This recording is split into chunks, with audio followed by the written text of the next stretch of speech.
Aries. I will now be laying out a few more cards to have a look at this connection in a little bit more detail.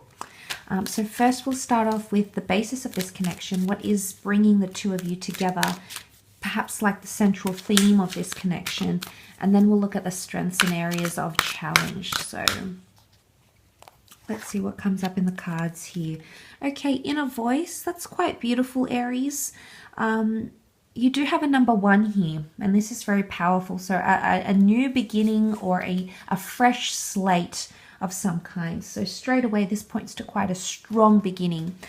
What's bringing the both of you together is that internally, values, intuition, you're actually being guided to each other. So it's actually that inner voice, that higher realm, spirit, call it what you will, a higher power that's actually bringing the two of you together. But the inner voice, it's almost like you're subconsciously going to be drawn to this person and vice versa. They will subconsciously be drawn to you.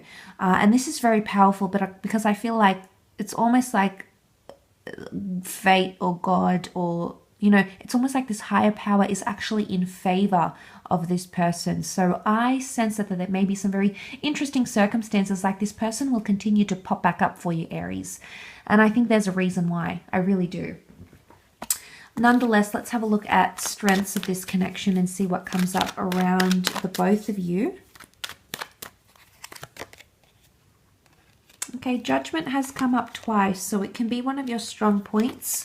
So it really depends what you do with that judgment, Aries. But look, judgment can point to karma. It can point to things like family and building family. So I feel like your values, maybe with raising children, having children, integrating families, I think they stand very strongly. Maybe where you stand on raising a family, children, and laying down roots. So I'm straight away thinking that that's going to be a strong point for you. But also the relationships you have with this person's friends and family members. I feel like you'll be welcomed in to the family, so I think that's a good sign. I think that's a positive reflection of the influence you're going to have on that person, and of course the influence they're going to have on you. So it could be there's a lot of acceptance with the judgment card here, which I really love, but it is about waking up to things. They emerge from the coffins here. So I feel like there's a very potent message of coming out of this slumber. And I think a lot of parts of yourselves are going to be unlocked through these relationships. Now, maybe this is childhood dreams. Maybe this is the inner voice, the inner self. But I feel like this person is going to help awaken that. And vice versa. They could be doing that to you, because the Empress speaks of unprecedented growth. And she makes everything happen so effortlessly around her. The grass doesn't strain to grow. We see the barley rising up, the lavish water, the lavish robes. It's a highly spiritual card. It's a major arcana card. And I feel like with the Empress, I feel like this can point to a lot of external attraction and things of that nature. But she's also representative of things that are more internal. And I think it's to do with growth and fertility and planting new seeds. So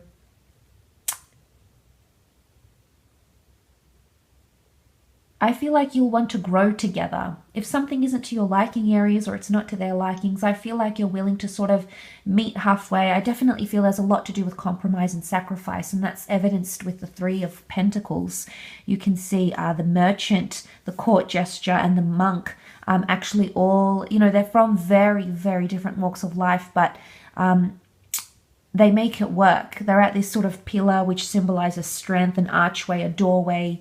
Again, that doorway is popped up here with the judgment card. So I feel for a lot of you seeing these cards, I think there's a lot to do with opening the doors. There's a lot of possibility around this relationship. And I think the strength here lies in the fact that sacrifices and negotiations will need to be made. But I think you're willing to do them, Aries.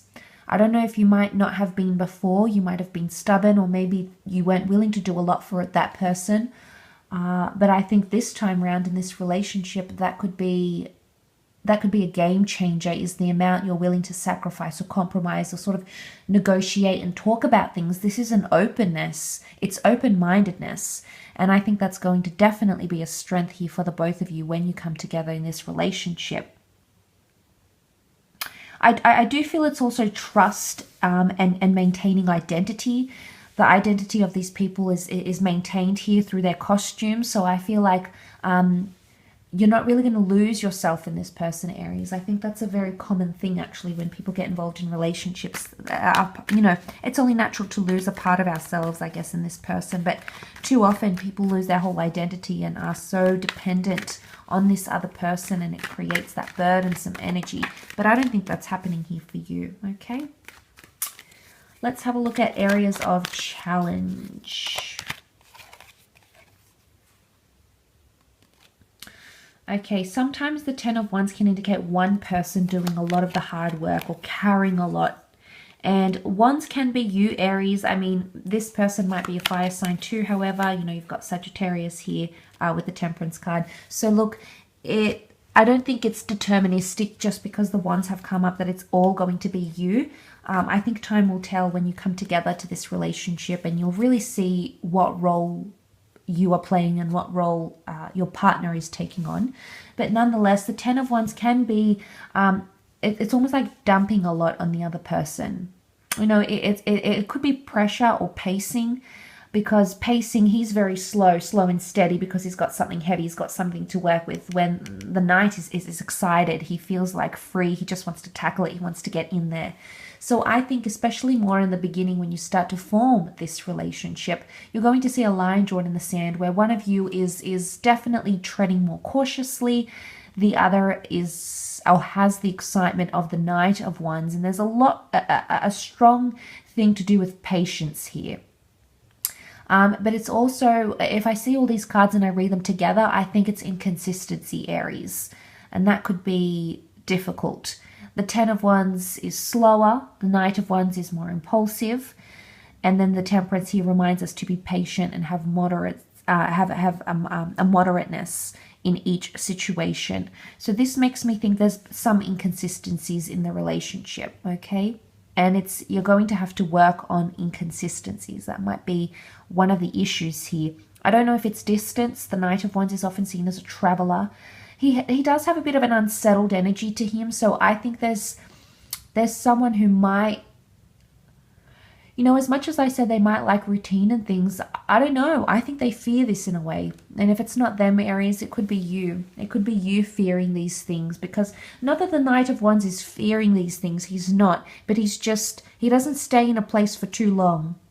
And that's why I think he's somewhat unsettled. So I don't know if this is mundaneness or repetition. I mean, that could be not so good for the relationship, maybe for some of you.